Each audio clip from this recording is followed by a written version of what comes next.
She splashed me on purpose, full speed, tires straight through the puddle, then laughed like it was a joke. I was soaked in mud from head to toe, and she just drove off.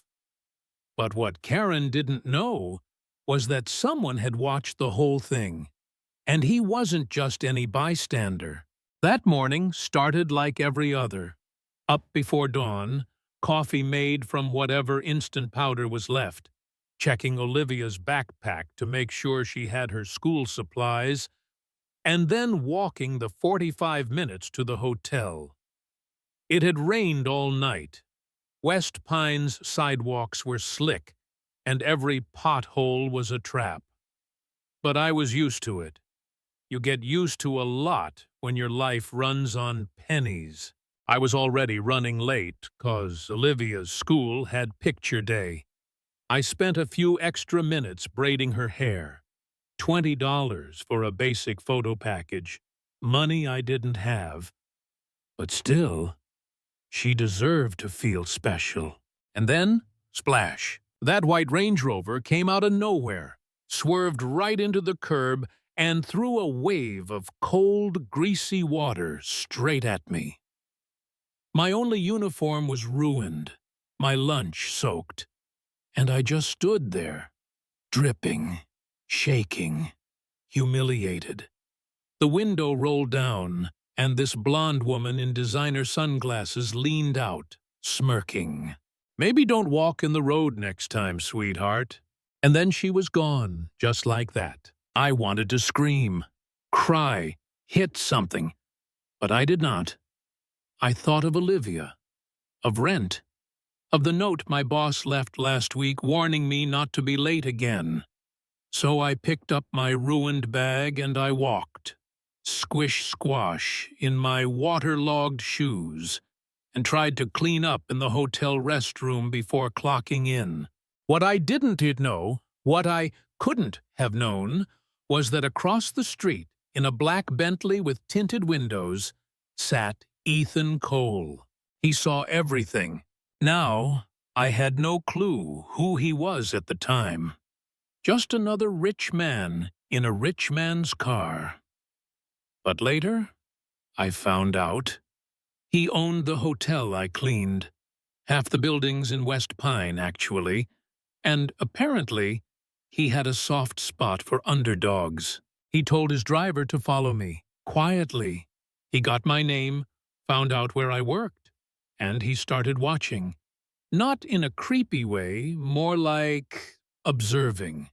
Like I was a case study in human decency.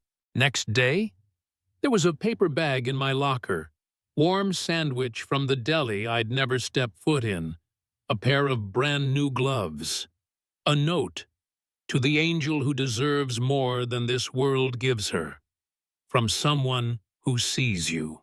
I didn't cry, not right then, but my hands shook. It didn't stop there. Small things started happening.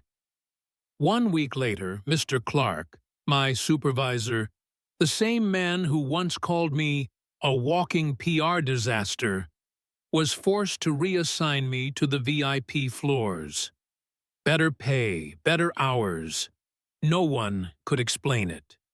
He said it came from corporate. Yeah.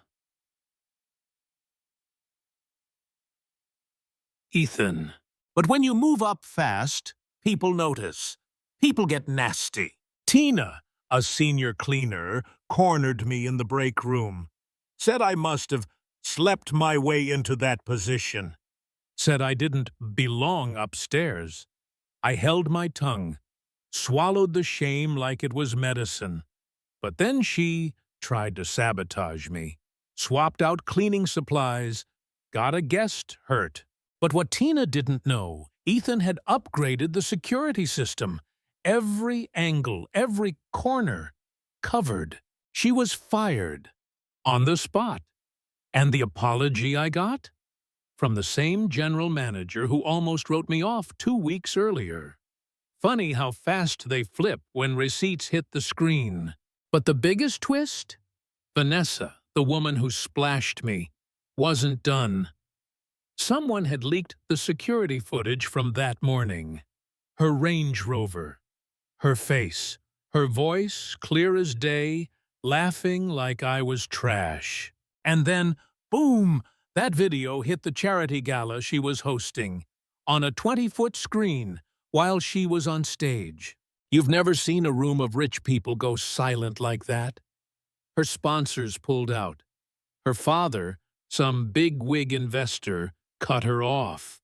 Social media exploded.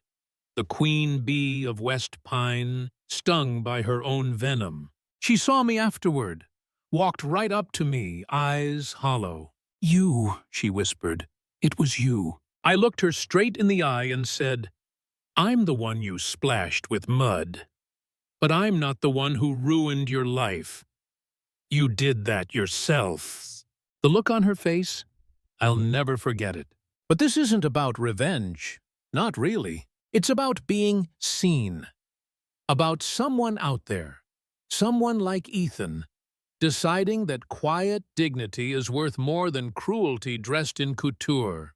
Now I'm studying hotel management. Got a scholarship, a future. Olivia's thriving. And me? I'm still walking to work, but my shoes are dry, my back is straight, and the puddles? I step over them now, 'cause I've learned something powerful. Sometimes kindness isn't soft, it's steel.